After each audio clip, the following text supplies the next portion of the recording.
that your application has been successful and we would like to offer your organisation a grant of £90,582. Rhyl Men's Shed was the first men's shed in North Wales, and it actually started about 2013-2014. I was lucky enough to be one of the founder members, and then since then it's just evolved in so many different ways.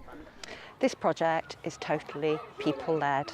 It means that people are addressing the issues that are important to them.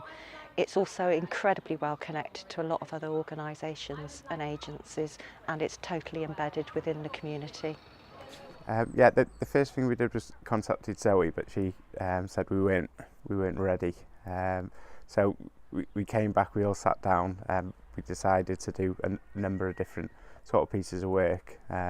That involved going out and doing consultations, one with like our partners and people we work with.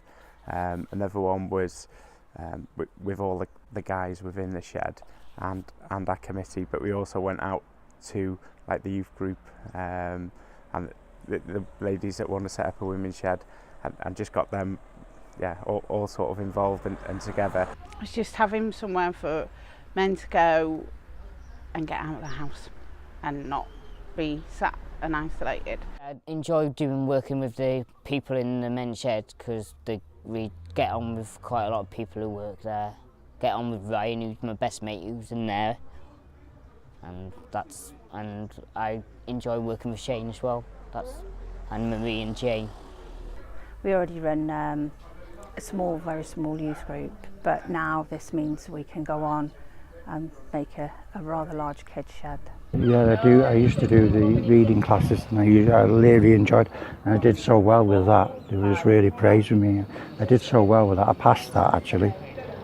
It's like a family. It's not like work ever.